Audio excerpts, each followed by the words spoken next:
Every morning before the city woke up, a familiar face showed up at the door on a bicycle, carrying nothing but a steel can. For generations, that was just how it worked. Then a startup decided an app could do it better, faster, cheaper, and at scale. But after a while, the cans ran dry and the doorstep fell silent. This startup couldn't survive its immense growth. Its name, Doodhwala.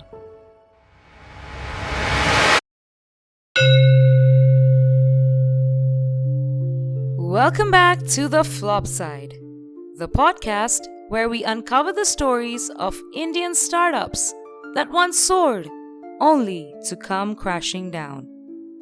I'm your host Priyanka, and last week we watched a startup try to free India from its dependence on foreign battery chemistry, only to be undone by a death spiral and a market that moved faster than its manufacturing line.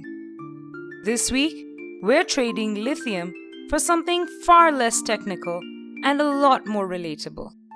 But first, tell me, how many times would you have run out of milk at home, especially when you really needed a strong cup of tea or coffee? Today's startup turned that tiny universal annoyance into a beautiful app and scaled it into a business. For a while, the bet looked brilliant. But building a startup on top of the thinnest margin product in the Indian grocery basket comes with its own kind of arithmetic, one that doesn't forgive for long. This is the story of how Doodhwala was brought down by its own scale and searing unit economics.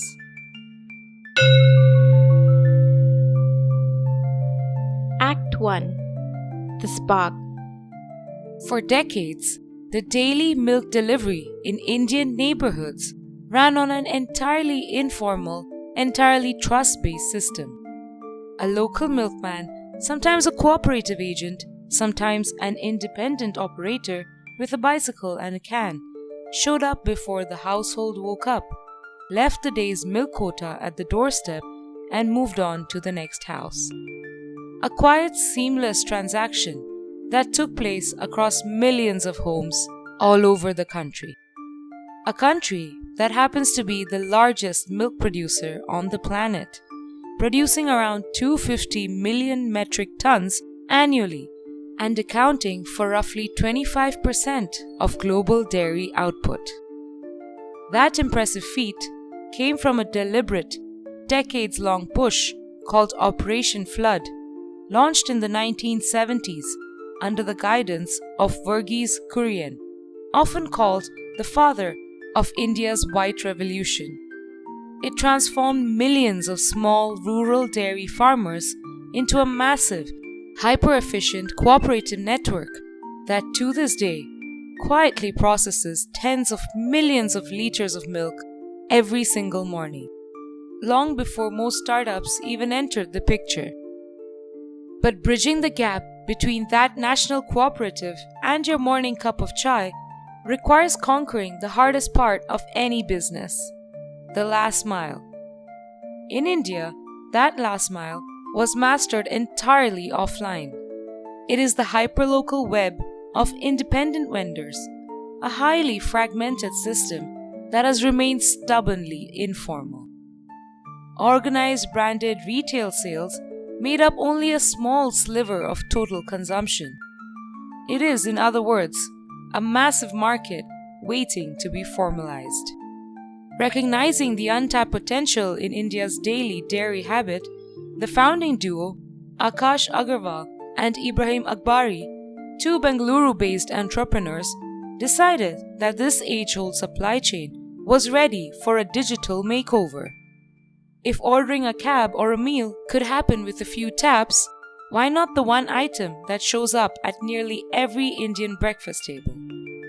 So in 2015, after studying how the local milk supply actually worked, they started building their subscription-based milk delivery startup.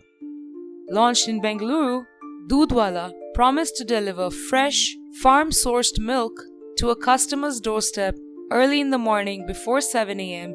and often cheaper than market rates. 𝗍𝗵 𝗙𝗏 framed the opportunity around a simple insight, as he claimed, consumers were looking for better ways to find good quality, unadulterated farm milk. In a nutshell, they wanted a punctual, cost-effective, and a non-traditional option for milk and other dairy products. Agarwal and 𝗙𝗏 weren't trying to reinvent the wheel with their app. They just wanted to modernize and scale the prevalent traditional system. Customers just had to subscribe once to set up their daily order. Also, Doodhwala was following what the founders called the fork-to-farm model, which is basically calculating how much milk to source from farms and dairies based on the customer subscription data on their app.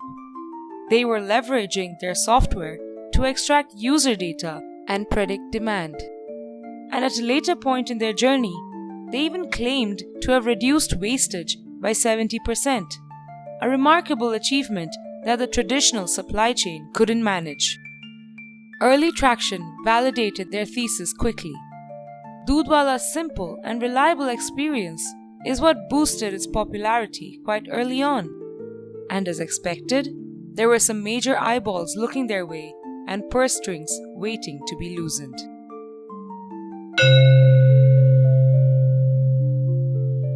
Act 2. The Illusion. To really appreciate Doodhwala's growth story, we first need to acknowledge the grueling battle of trust that Agarwal and 𝗙𝗏 were trying to win. In a country where adulterated milk is a phrase most households have heard at some point in their lives, whether through a news report or a neighborhood rumor, Doodhwala's promise of farm-sourced, quality-assured delivery tapped into something deeper than convenience. It was selling peace of mind alongside a grocery basket. The founders leaned into this positioning heavily, emphasizing direct relationships with dairies and farms as compared to the layered, opaque chain of middlemen that had historically defined the market. And it worked. Doodhwala had quickly become the default in a rapidly growing number of urban Bengaluru households. As it scaled, it widened its basket to include eggs, bread, fresh produce, and other daily essentials, evolving from a milk delivery app into what it called a subscription-based e-grocer. In August 2017, soon after they had expanded into Pune, the startup secured an undisclosed pre-Series A round from 𝗏𝗵𝗙, a partner at the US hedge fund Stonehill Capital, who very publicly praised the company's impressive delivery infrastructure and 25% month-on-month growth rate. Soon, the company's momentum caught the attention of a more serious institutional investor, and in Feb 2018, Omnivore Partners, a VC firm focused specifically on agriculture and food technology, led a 14.27 crore round with Omnivore principal Rahim Roy joining the board. With fresh capital in the bank and a working model in 2 cities, Doodhwala's ambitions began to widen. In June 2018, the company expanded into Hyderabad, bringing its footprint now to 3 major Indian metros. The team, which had started as a lean group of 5 people, ballooned past 400 employees within roughly 3 years, a scaling pace the founders proudly cited as proof of how quickly the business was compounding. Doodhwala boasted a tightly run operation and a business model that claimed to have already cracked the hardest part of any delivery business, the cost of the delivery itself. As 𝗙𝗏 commented, By lowering our delivery cost to ₹3, Doodhwala is uniquely positioned in a market where other players are struggling. We have done a great job of maintaining a steady month-on-month growth rate while scoring 85% customer retention. In a market as habitual as daily grocery delivery, retention at that level suggested something powerful. Once a household trusted Doodhwala with their morning milk, they rarely went back to the old system. the subscription model reinforced this stickiness. Customers weren't placing a fresh order every day. They were maintaining a standing arrangement that only required active intervention if something needed to change. That kind of default behavior, where inertia works in the company's favor rather than against it, is exactly the kind of retention mechanic that venture investors get excited about. Riding this momentum, Doodhwala set its sights on a much larger race. By November 2018, reports emerged that the company was in advanced talks for a Series A round of approximately 85 crores, with conversations extending to investors based in the US, China, and Japan, alongside its existing backer, 𝗵𝗲. Soon, the startup claimed to be delivering more than 30,000 liters of milk every single day and processing over 400,000 deliveries a month across its full basket of groceries and essentials. Everything about the trajectory, the retention numbers, the expanding footprint, the credible institutional backers suggested a startup that had found real product market fit in one of the most unglamorous corners of Indian commerce. But underneath that expanding footprint, a much less flattering set of numbers was quietly accumulating. Act 3. The Crack. The first real threat to Doodhwala came from how quickly its once uncontested category that it had helped pioneer had now turned into a battlefield with some of the biggest and highly capitalized consumer companies. Through 2018, both Swiggy and Big Basket, flush with fresh capital, began circling the exact same micro-delivery space Doodhwala had spent 3 years quietly building. Swiggy moved first, acquiring Mumbai-based startup Super Daily in a cash and stock deal and backing it with over 680 crore rupees investment into its micro-delivery vertical. Within months, Super Daily had expanded aggressively into Bengaluru, Pune, and Hyderabad, the exact 3 cities where Doodhwala operated. Big Basket wasn't far behind, acquiring rival micro-delivery startups Raincan and Morning Cart to build out its own subscription arm, BB Daily, which was operational across 10 cities by early 2019. Smaller, well-funded players like Daily Ninja and Milk Basket were also fighting for the same ground too. What had made Doodhwala feel distinctive in 2017 was, by 2019, simply the baseline expectation across half a dozen competitors. The customers who had once felt like they had found something better were now being offered the same pitch, and often a cheaper one, from every direction. Loyalty that had looked unshakable on paper turned out to be entirely conditional on price. Retention rates that once made Doodhwala the envy of the category started meaning less, because the same customer who stayed subscribed for a year could just as easily be poached the moment a competitor ran a better cashback offer or bigger sign-up bonus. Sticky customers had quietly become bargain hunters, and Doodhwala now had to fight city by city for the same subscribers it had once assumed were locked in.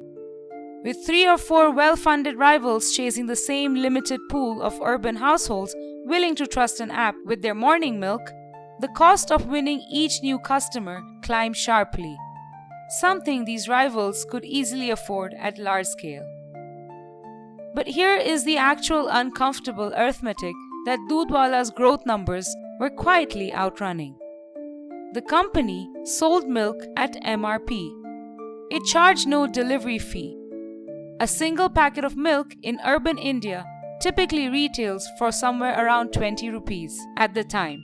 The industry estimate for the cost of physically delivering that one packet to a doorstep before dawn, factoring in a delivery worker's time, fuel, and route inefficiency, was somewhere between 30 and 50 rupees per order. Even with the founder's repeated claim of driving delivery costs down to 3 to 5 rupees through route density and scale, The fundamental structure of the business meant that every single order carried a cost that ate directly into or entirely exceeded the razor-thin margin available on the product itself. Groceries and dairy are by nature low-margin categories. Layer a subsidized, free, next morning delivery promise on top of that structure, applied to hundreds of thousands of orders every month, and you have a business that scales its losses in near perfect proportion to its growth. When these two pressures were put together, the math turned brutal and unit economics became unsustainable. Doodhwala was now spending more to acquire each customer in an increasingly crowded market, while supposedly continuing to lose money on the delivery of nearly every order that customer placed once acquired. Growth, instead of diluting these costs the way it does for most businesses, was multiplying them. The faster the company expanded to keep pace with Swiggy and BigBasket, the faster its underlying cash burn compounded. A trap that no amount of retention or customer love could undo on its own. And for a while, venture capital papered over that gap. But by 2019, the broader hyperlocal and micro-delivery space was cooling considerably, with investors growing wary of a category that had already produced a wave of shutdowns and consolidations since its earlier boom in 2015 and 2016.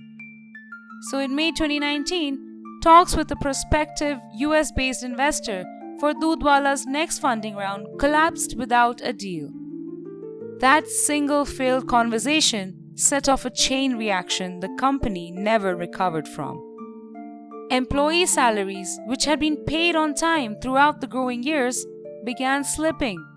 Several employees even claimed that from April 2019 onwards, the company had stopped making its provident fund contributions and income tax deposits on the employees' behalf. Also, in a desperate attempt to fix the unit economics, Doodhwala reportedly pushed hard in its final months to onboard larger, high-volume customers like restaurants and institutional buyers, hoping that bulk orders could offset the losses baked into its low-ticket residential deliveries. It was in principle a reasonable pivot. Bulk B2B orders carry better margins per delivery trip and require less last-mile complexity than scattered residential drops. But it was also, by every account, a strategy attempted far too late and with far too little runway left to let it mature into a meaningful revenue stream.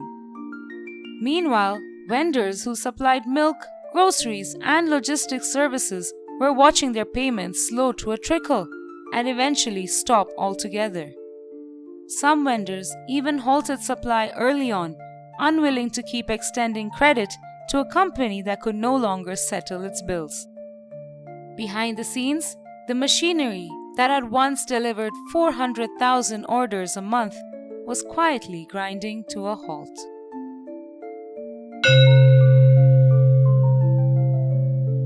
Act 4. The Fade. In October 2019, the silence broke. Doodhwala sent an email and posted a note informing customers that it would be discontinuing services due to what it called unforeseen circumstances. According to the company, existing subscriptions and wallet balances would transfer over to FTH Daily, the grocery delivery arm of another Bengaluru-based startup, Fresh to Home, which had itself begun offering milk delivery in the city. To the outside world, it looked like a tidy handover, one struggling startup gracefully passing its customer base to a healthier neighbor. But what followed over the next several weeks told a far messier story.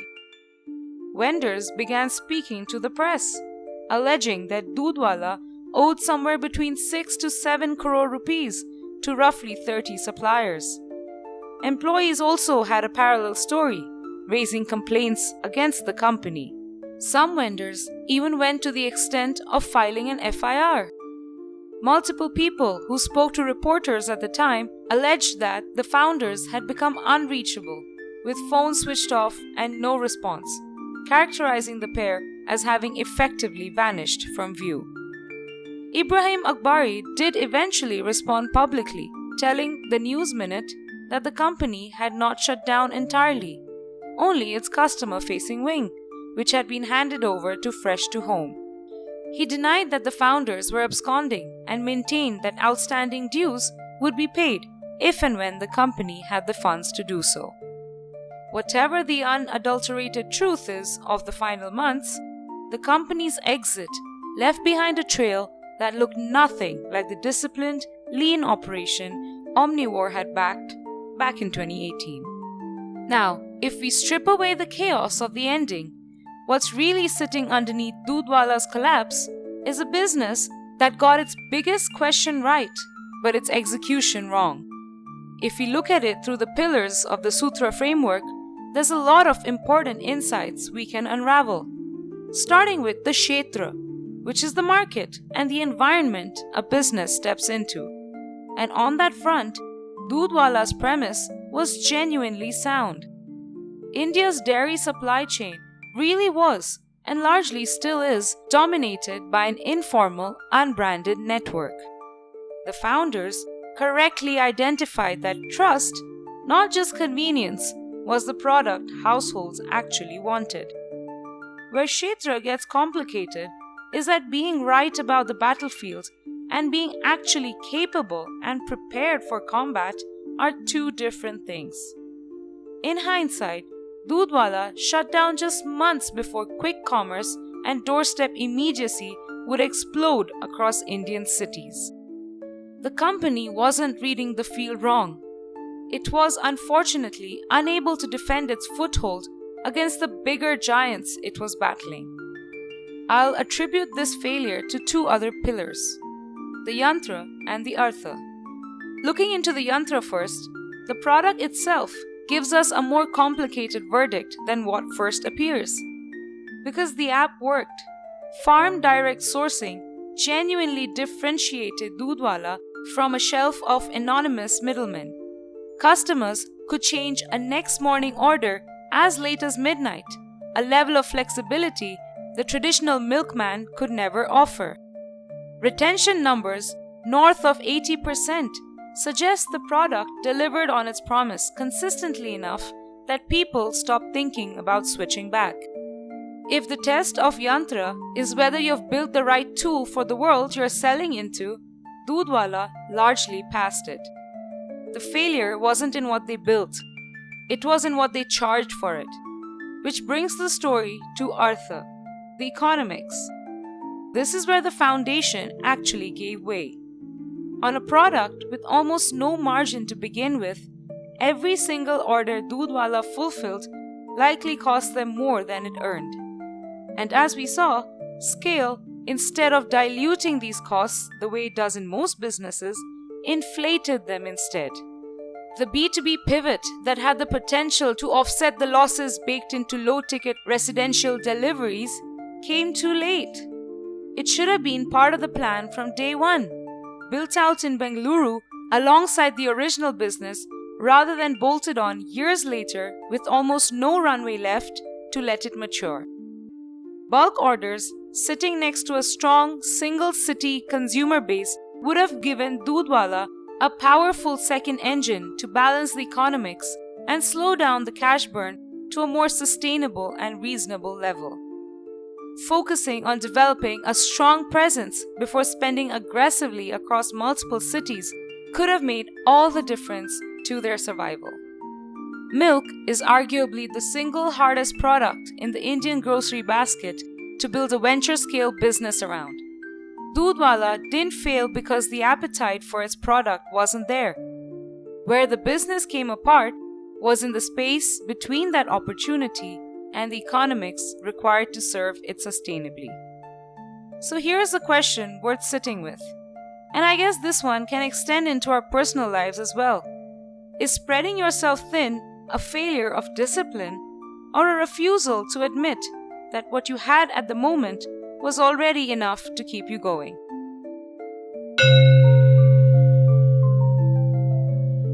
And that's your delivery for the week. No spoiled batches, just fresh lessons on your doorstep. If you enjoyed this breakdown, make sure you're subscribed to the Flop Side so you don't miss what's coming next. Before we call it a morning, here's something to chew on. You know how some people need total silence to work and others need a podcast running in the background? Well, turns out cows are the same. In traditional Indian dairy farming, farmers often sing or whistle to their herd during milking time. It's not just for company. It's a calculated scientific move. The sound keeps the animals calm, which triggers the letdown reflex, literally making the milk flow easier. So science proves it. Listening to the flop side would actually result in a better output. Now, if you've got a doorstep delivery story of your own, good or bad, or a startup you think belongs on this show, find us on Instagram at theflopside.podcast. I'm your host Priyanka, and I'm here with my co-creator Nandita. We'd like to thank you for hanging out with us this week on The Flop Side, where we show you the flip side of flop startups.